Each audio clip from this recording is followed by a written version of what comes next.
Rio Ega Gata, Arif Dwi Pagestu dan Alfianto Bagas Prasatyadi terhenti pada babak 16 besar panahan bergu putra Olimpiade Tokyo 2020.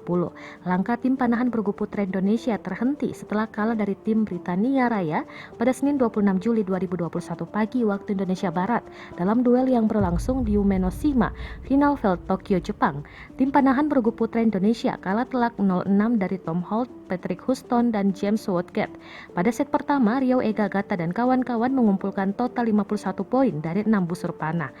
Di sisi lain, tim Britania Raya sukses mengumpulkan 55 poin dari 6 percobaan. Berlanjut ke set kedua, perolehan poin Rio Ega Gata dan kawan-kawan meningkat 1 poin menjadi 52.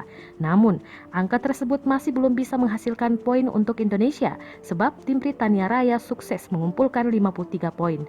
Pada set penentuan atau ketiga, Rio Ega Gata dan kawan-kawan dengan raihan 51 poin kembali kalah setelah tim Britania Raya sukses mengumpulkan 55 poin.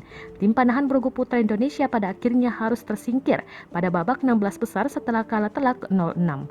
Selanjutnya, Rio Ega Gata, Arif Dwi Pagestu, dan Alfianto Bagas Prasatyadi masih akan bertanding di nomor individu putra pada babak 64 besar. Rio Ega Gata dijadwalkan menghadapi wakil Australia David Barnes pada Kamis 29 Juli 2021 sore waktu Indonesia Barat. Rio Ega Gata sebelumnya juga sempat tampil di nomor bergu campuran bersama Diananda Hoyrunisa.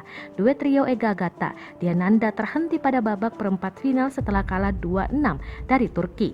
Meski demikian, penampilan Rio Ega Gata Diananda di nomor bergu campuran Olimpiade Tokyo 2020 tetap membanggakan, sebab Rio Ega Gata Diananda sempat mengalahkan unggulan kedua Amerika Serikat pada babak 16 besar dengan skor tipis 5-4. Di sisi lain, Arif Dwi Pagestu akan berhadapan dengan wakil Jerman Florian Unruh pada Selasa 27 Juli 2021.